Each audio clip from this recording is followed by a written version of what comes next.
Marbot Story, menegakkan akidah, menjaga kemurnian sunnah. Wabarakatuh. Innal hamdalillah nahmaduhu wa nasta'inuhu wa nastaghfiruh wa na'udzu billahi min shururi anfusina wa min sayyiati a'malina. May yahdihillahu fala mudilla lahu wa may yudlil fala hadiya lahu. Asyhadu an la ilaha illallah wahdahu la syarika lahu wa asyhadu anna Muhammadan 'abduhu wa rasuluh. Allah Ta'ala fi kitabihil karim ba'da an a'udzu billahi minasyaitonir rajim. Ya ayyuhalladzina amanu taqullaha wa qulu qawlan sadida yuslih lakum a'malakum wa yaghfir lakum dzunubakum wa man yuti'illaha wa rasulahu faqad faza fawzan 'azima. Wa qala nabiyyuna Muhammadin sallallahu alaihi wasallam wa inna asdaqal haditsi kitabullah wa khairul hadi Muhammadin sallallahu alaihi wasallam wa syarrul umuri muhdatsatuha wa kullu muhdatsatin bid'ah. Rabbi shrah li sadri wa yassir li amri wa hlul 'uqdatam min lisani yafqahu qawli. Amma ba'd. Yang saya hormati Bapak Guru Mujiman selaku sesepuh, ketua ranting dan juga guru kami, Pak Guru Luis juga termasuk sesepuh dan guru kami, dan juga kepada seluruh jamaah Bapak Ibu yang senantiasa istiqomah di dalam melaksanakan kegiatan rutin kajian ranting yang dilaksanakan setiap malam Kamis. Semoga Allah Subhanahu wa Ta'ala istiqomahkan. Baik, puji dan syukur marilah sama-sama kita sambil agungkan kehadirat Allah Subhanahu wa Ta'ala atas segala nikmat yang telah Allah berikan kepada kita, sehingga dengan semua kenikmatan-kenikmatan yang Allah berikan, kita masih bisa istiqomah di dalam melaksanakan perintah Allah Subhanahu wa Ta'ala dan masih bisa terus berjuang untuk menjauhi sejauh-jauhnya apa yang dilarang oleh Allah dan juga Rasulnya.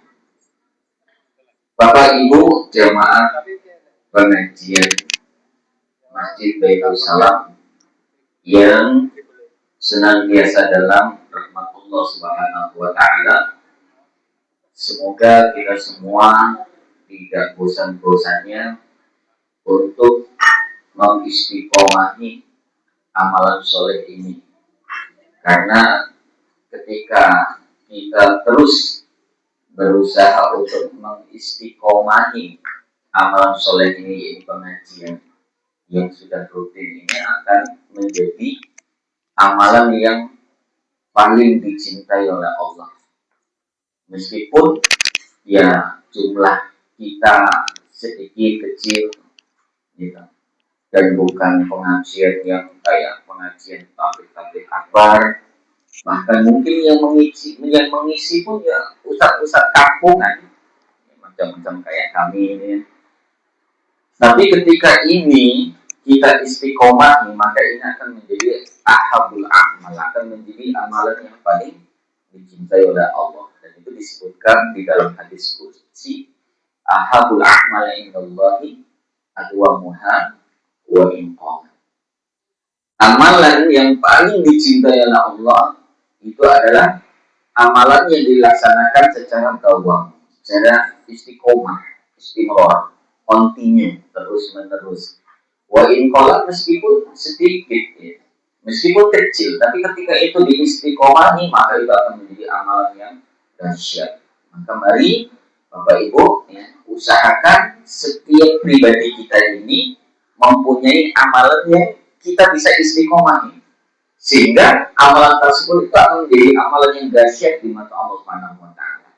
Ya, selain mungkin kita rutin ngaji ya, setiap malam Kamis, mungkin di keseharian kita ini kita coba cari kira-kira apa yang bisa kita lakukan kemudian kita istiqomahi. Mungkin kita membaca Al-Quran setiap ba'da sholat maghrib di rumah, atau mungkin kita sebelum tidur melakukan apa, berwudu, sebelum tidur istiqomah, ya. Itu kan semua amalan-amalan baik, amalan-amalan ibadah. Gak usah bikin yang berat-berat, yang kecil saja tapi rutin. Atau mungkin dalam satu hari satu malam kita sempatkan, kita niatkan untuk istiqomah membaca Al-Quran meskipun mungkin hanya satu muka saja. Kapan waktunya? Ya pokoknya terbentang dari mulai kita bangun tidur sampai nanti kita tidur kembali satu hari satu malam. Ya, kapan kita sempatnya istiqomah? Yang penting satu hari itu nggak lewat untuk apa? Membaca Al-Quran satu lembar, biasanya lagi satu lembar terus. Maka ini akan menjadi amalan yang paling dicintai oleh Allah Subhanahu wa Ta'ala. Termasuk ngaji kita istiqomahi, maka akan menjadi amalan yang luar biasa di hadapan Allah Subhanahu wa Ta'ala.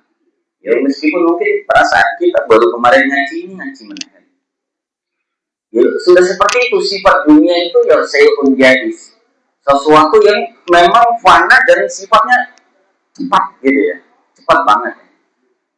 Ini kemarin habis Jumatan, dan besok itu sudah mau Jumatan lagi, ini cepat banget lah. Puasa Ramadan, jenengan saya ingat ya, waktu target Ramadan, kalau ngisi dan beriki, lah bulan ngaceng pun ngaceng Ramadan melih. Sudah mau Ramadan, bahkan ibu-ibu baju lebarannya kesemutan bu. Desiangnya, ngomongnya harus tuku meneh. Wah, sih ngomong apa tadi? Orang sabar itu orang sabar yang gantung pemenang. Ya, artinya cepat banget gitu ya. Ya sudah seperti itu sifat dunia. Termasuk ngaji ini baru kemarin pekan pertama, ini sudah pekan kelima. Pekannya itu cepat banget. Jadi tadi saya ingat-ingat ini pekan pertama atau kelima, tapi Pak Guru sudah menjelaskan ini pekan kelima. Keempat Pak Guru? Wah, ada 5 pekan. Berarti ketiga itu harusnya siapa? Oh, ngerti ya?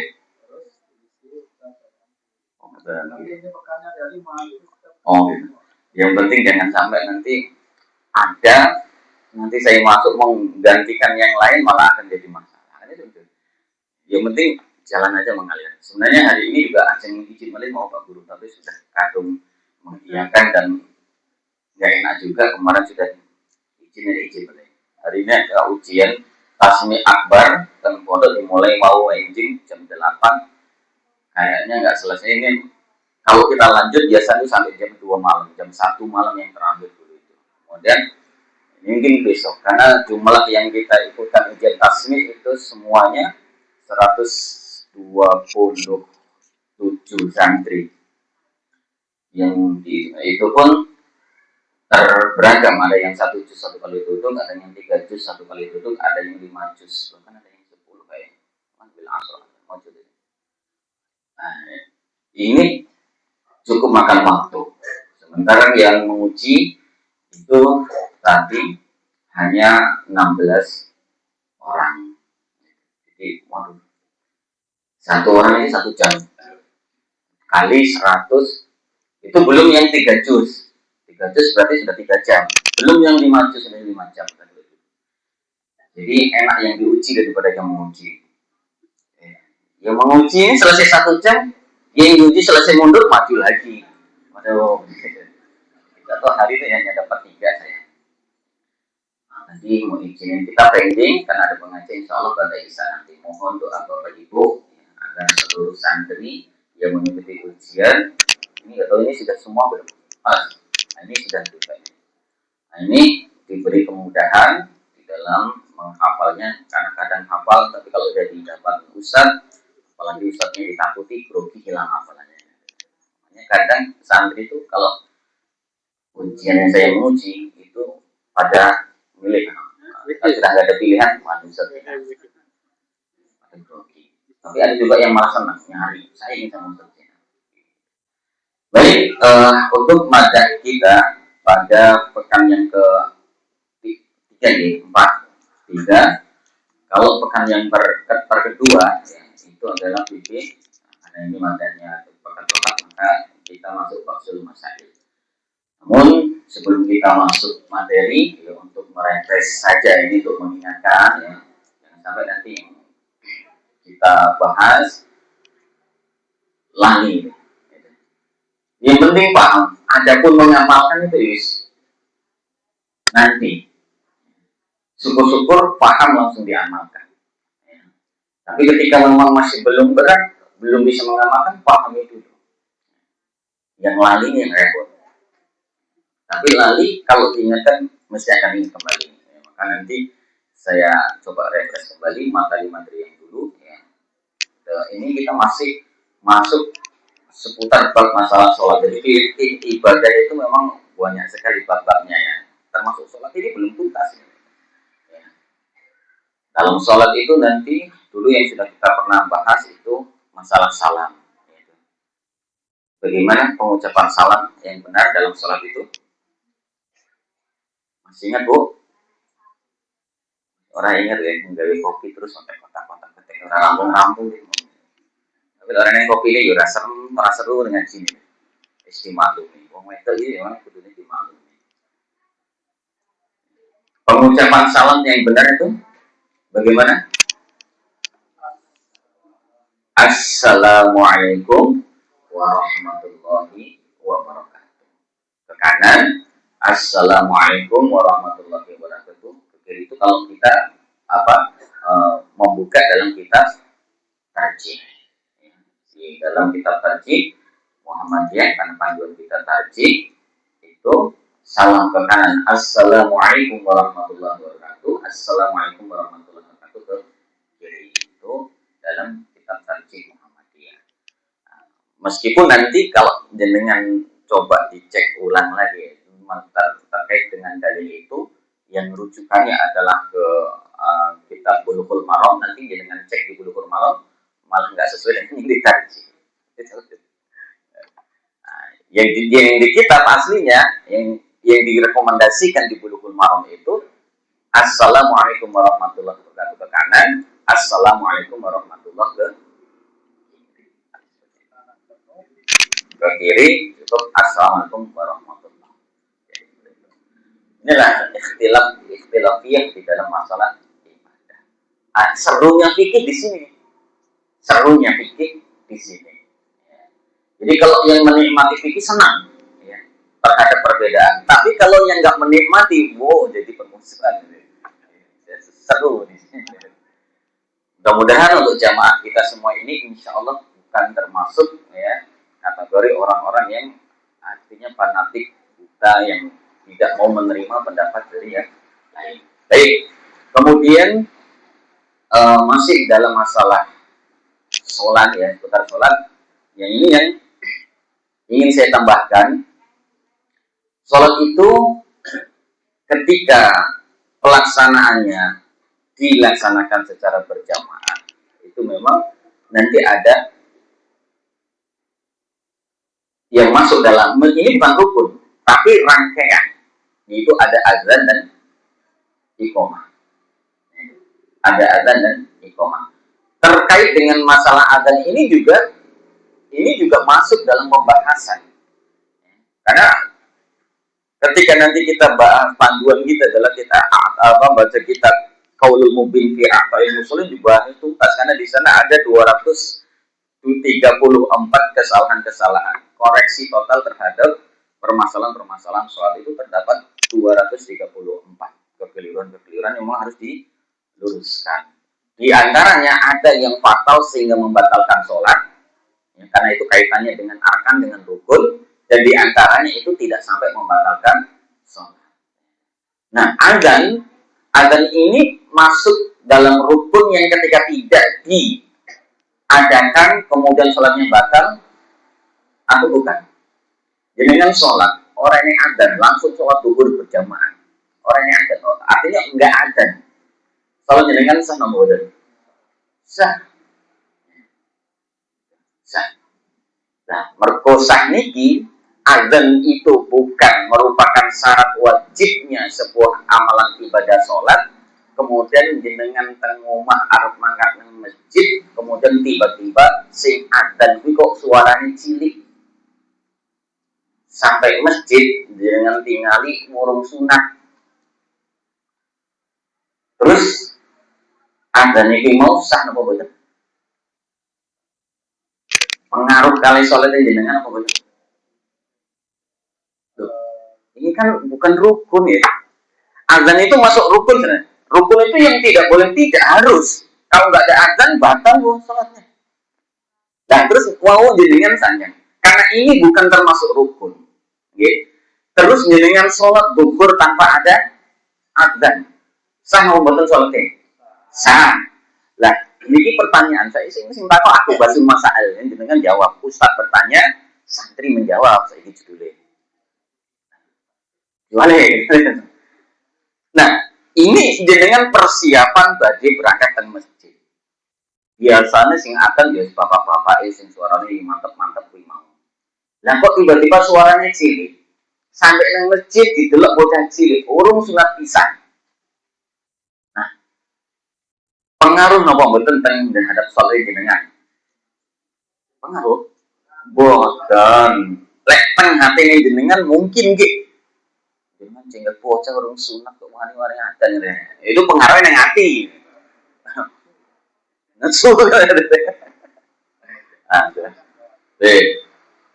Sekarang terkait dengan masalah adzan, kita nggak membahas siapa yang adzan, mau kecil mau besar, ya. Mau gede, ya. Tapi kudu laki-laki.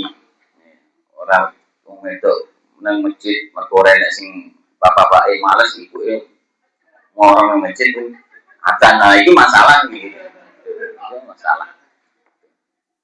Mergo jengkel gitu ya. Nah ini dalam masalah seruan adzan yang menjadi pembahasan para fuqaha, nanti para ahli fikih ini, orang-orang ahli fikih fuqaha ini memang betul-betul jelimet ya. Jelimet artinya membahas ini betul-betul tuntas. Ini terkait dengan kalimat hayya ala sholat.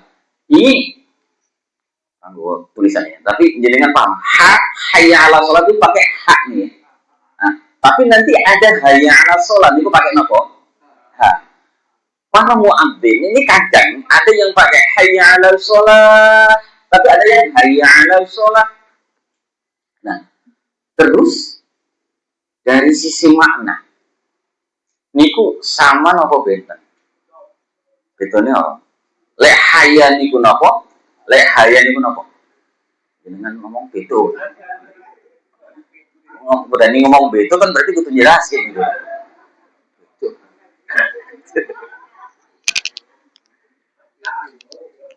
Hayya, hayo. Hayya? Hayo. Oh, ini lebih mantap hayo. Baik, nanti di situ dalam qawaidul lughah, karena nanti dijelaskan juga dalam kaidah-kaidah bahasa. Selain nanti para ulama fikih menjelaskan, dalam ilmu lughah itu juga ada pembahasan. Dalam masalah lughah, dalam masalah fikih nanti ada ya hayya ala sholat dengan hayya ala sholat itu maknanya itu hampir sama, serupa. Hayya, hayo. Betul tadi? Hayya itu hayo. Hayya, ayo. Jadi mereka. Iya. Itu artinya sama-sama ajakan, sama-sama ngajak. Nah, bedanya di mana? Nah, hayya 'alal shalah ini dikaji oleh para fuqaha, para ahli fikih itu dimasukkan dalam makna khos, makna khusus, yakni ajakan untuk sholat yang tujuannya adalah mengajak untuk sholat kemana? Ke masjid, bukan ke rumah. Jadi makna adzan, jadi bukan hanya sekedar mengucap hayya 'alal shalah, itu adalah undangan khusus untuk mengajak orang sholat ke masjid. Maka kalau jenengan ingin menyeru panggilan adzan, menyeru loh, mendatangi katanya. Nah, itu kedai jenengan langsung balik ke sawah, langsung persiapan wudhu, langsung sholat teng kamar jenengan, nopo balik ke sawah, wudhu langsung ning masjid, karena balik jenengan mergo ingin memenuhi panggilan adzan.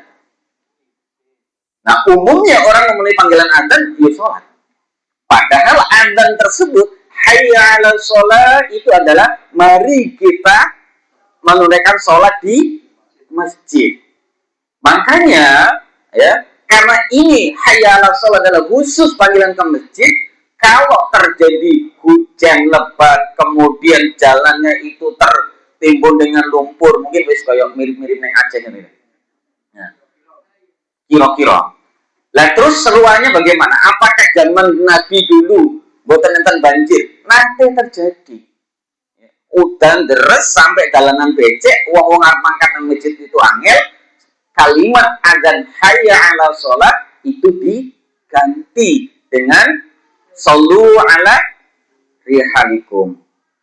Sholatlah kalian di rumah-rumah kalian, atau shollu 'ala buyutikum. Untuk ganti kalimat hayya 'ala sholat diganti shollu 'ala rihalikum.